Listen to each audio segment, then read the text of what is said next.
right, here we go.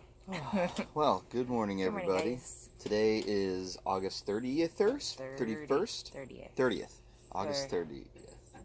It's the end of August. It's Friday. It's Friday. We got home last night. Yesterday, we got up super early and tried to push through. How was it, 97? 97. 97, middle part of British Columbia.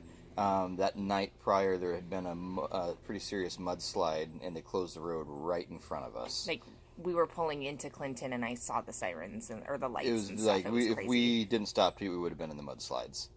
So we ended up camping that night just outside of Clinton. We kind of squatted in a campsite as we didn't have any more Canadian Monopoly money, so we couldn't pay for the campsite. So we got there late, camped, and we woke up I think around 5 and left. Maybe 5:30, and went into town, got gas, and the road is still closed. So we ended up taking a back road through the mountains, which was absolutely gorgeous. It was, yeah. I mean, aside from it being like a muddy dirt road, Dirt road, very steep, very hilly. Yeah, very hilly. It was stunning. Like, it was during the Some sunrise. of the most pretty pictures and views that next we've to seen the trip. next to Tombstone. Yeah. I think is what we had decided that it was. I mean, Tombstone was. There's no words for Tombstone. Yeah, this whole trip really, it was just Yeah. absolutely incredible. It was not fun, but we will say that it wasn't supposed to be. We wanted to accomplish something. We wanted to do something incredible, and we just did. Next to vacation is a vacation. Yeah, That's this was just not it. a vacation at all. This was a challenge. Yeah. Like, we're having a vacation today. We are not doing anything for the rest of the week. Yeah. Until school starts and I go back to work on Tuesday.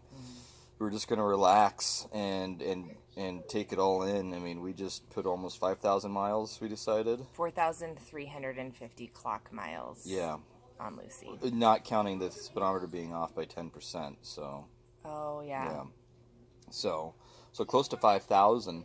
And hard miles, pulling a trailer. We had 3 serious breakdowns, 2 of which were in the Arctic, and we survived. We did it ourselves, and the kids With the help of some people. with the help of some people too. But we didn't lose our shit and throw our paychecks at the situations. We fixed it. We fixed it. So, I mean, between the V no belt, toes. Yeah, no toes. Between the V belt, the trailer axle, and the broken hitch, we figured the tongue. We figured we spent less than $100. Yep. So Remember, not bad. Michael was able to. We lost, I think, a grand total of 2 full days between those 3 repairs. Yeah. When you do the math, but maybe even more.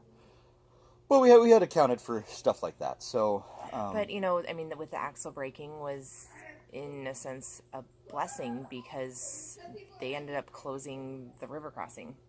And the V-belt, or not the axle, but the V-belt. We would have been on the other side of the river. We would have been on the other side of the river and we stuck up in the Arctic. Yeah. If that was the case, because they just recently, I think, opened up that river. Tracy, they got out. Yeah. So.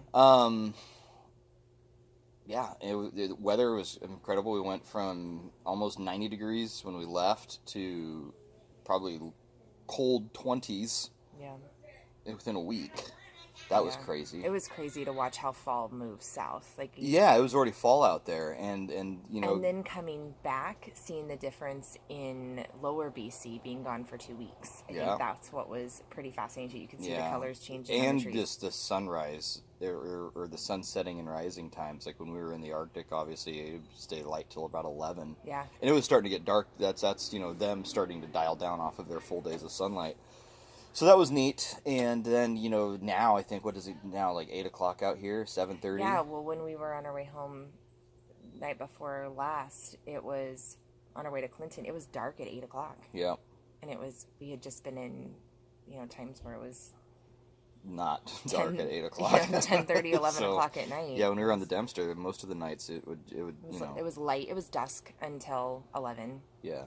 We would go to bed in the light. It was crazy. Yeah, and the bugs weren't too bad. No. There's a couple spots where we stopped and had to adjust things where the mosquitoes would come out, or we'd, make breakfast or lunch or something like that where there'd be mosquitoes. Luckily, I think this time of year they kind of die off because they get a couple freezy spells, especially north. We tried to do lakes and rivers and things like that, so obviously there's going to be more bugs when we go to places like that. Just it was something for the kids to do where they could go skip rocks and find cool things and We learned a lot. We've done a lot of overland trips. This is hands down the toughest and longest that we've done. And we did very well in the preparation for the most part. The food, we were spot on. Spot on. We even brought home extra food, and we saved a lot of money. And it worked out perfectly, the food stuff that we did. And I think we'll make some posts down the road about preparing for trips like this. Because it is so important to prepare. The amount of tools and supplies that I brought for emergency situations saved our lives. Like, no joke. If I didn't bring some of the things we did, we would be in very dire situations. Worked out very well, and that I'm going to be putting a lot of information online about stuff like that, because that's huge. Yeah. You don't think about stuff like that, especially when her truck's got almost 300,000 miles on it, and it's an older rig. You have to expect things like that to happen. You have to expect breakdowns. You don't want them to, but you need to be able to work on it and be prepared and have the equipment with you to deal with situations like that. So that was awesome. Yeah. The camp setup and tear down, I really don't think with the stuff we had could have gone better. We were sleeping. I built a trailer, like a teardrop style off-road trailer that we took, and we had the rooftop tent on top of that, so the kids slept up top, we slept in the bottom. The tent was a huge pain in the ass. Yeah. And it was really it had a bad zipper, so nobody enjoyed setting up the tent or taking down the tent.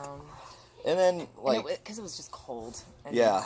It got old real fast. Yeah. Like, the last night, the kids didn't even bother. They didn't even set up the tent. They just slept in the truck. They didn't even want to deal with it. So, and then the rain. And that's the other thing, too. Like, we couldn't get dry. We couldn't get dry. That was the most frustrating thing. That was more frustrating than the breakdowns and the bugs. Yeah. We couldn't get dry. We couldn't get clean. Couldn't get clean. The dirt didn't bother me as much as the rain. Yeah. Because I could deal with sand and dust. The rain was what was killing us, because we just couldn't get, everything was getting dirty. You couldn't get clean, and you couldn't wipe anything down because everything was just saturated. The tent was decently waterproof. The trailer was waterproof until I think the rock roads started beating on it, and we did accrue a couple leaks. Yeah, just around windowsills. Yeah, which is fair. That's we took windows from junkyard cars to put on our trailer, so it wasn't like they were professional trailer windows. And that was annoying, because it would be raining and you'd get a little drip, drip, drip, drip on the inside of the trailer. Not on your head at least, but like on the sides and stuff where the windows were. So that got old.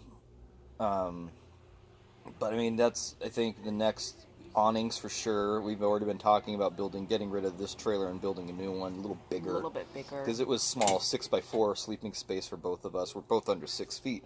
But it was really close quarters. Yeah. She had to snuggle with me. He didn't have a choice.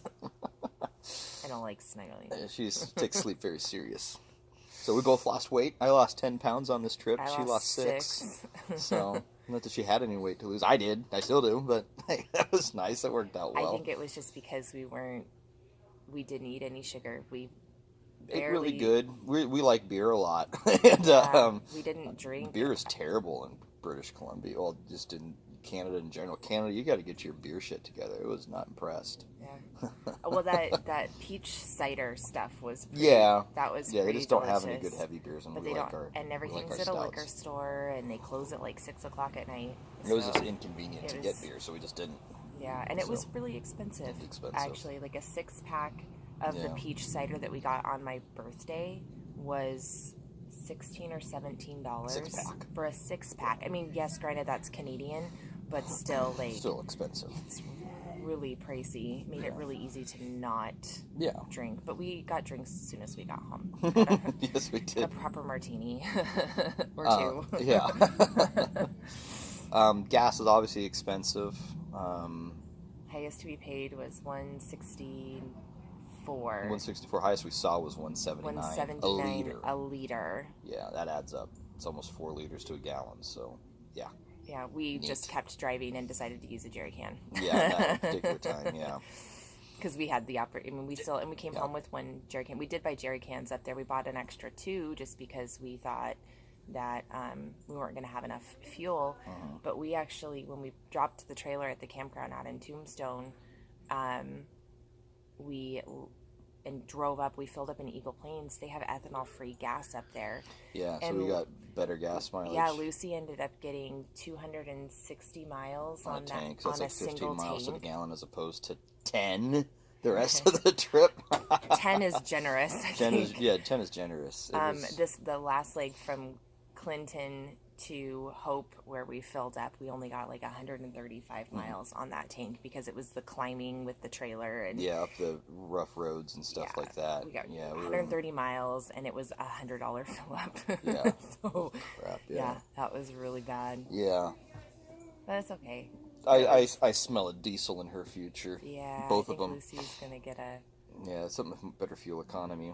Yeah, because diesel was even cheaper up there. It was probably 10 to 20 cents a liter cheaper just with diesel, and you get better fuel economy too. Yeah, we could get close to 20 miles to the gallon, put a decent diesel in her. So, and we had 4 jerry cans. We were under the impression, looking at the map, it was misprinted actually. Yeah. Some of the drives were looking at a close to 400 miles between gas stations, and it was actually half that. So I think the only time we needed to absolutely have jerry cans is when we did the Robert Campbell Highway, which is a highway that goes through the interior of the Yukon. From Carmax to Watson Lake. Watson Lake, yeah. Carmax is just north of Whitehorse, and Watson Lake is on the east corner border.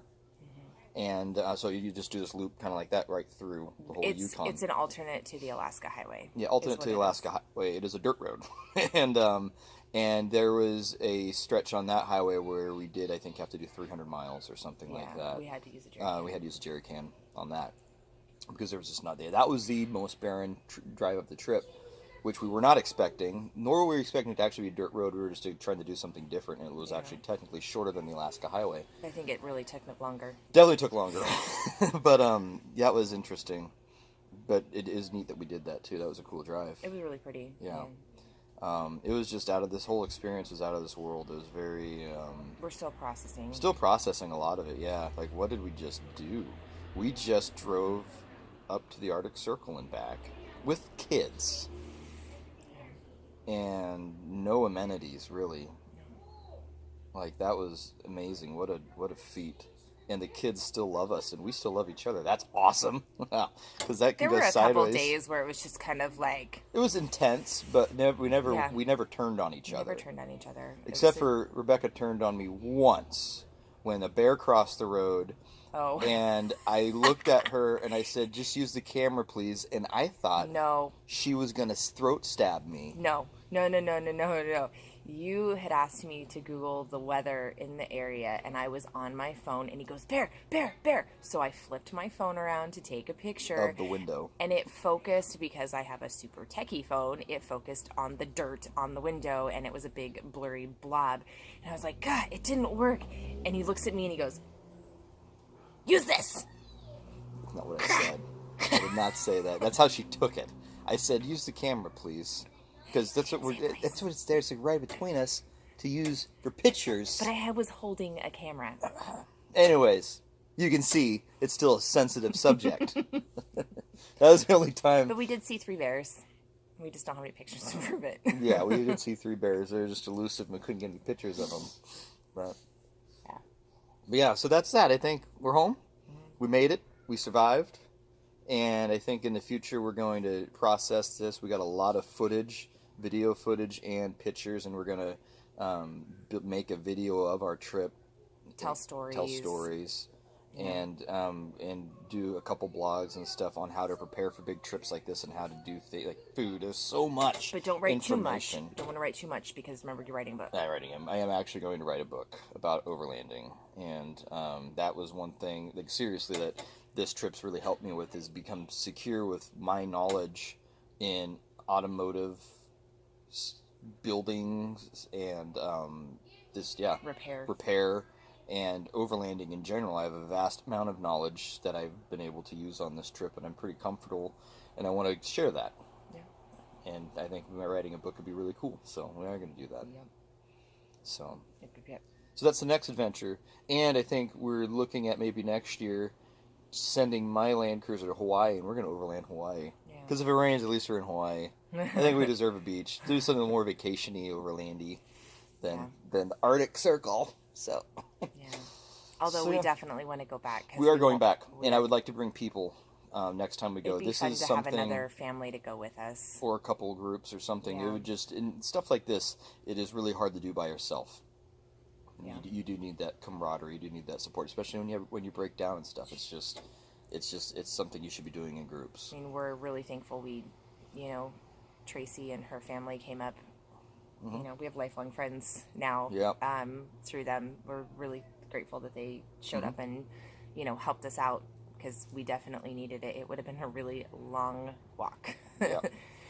Yeah, with a can of bear spray is all we would have had. Yep. So, yeah. So that's that. That's that. Thanks for watching. All right, we'll see you guys soon. Peace out.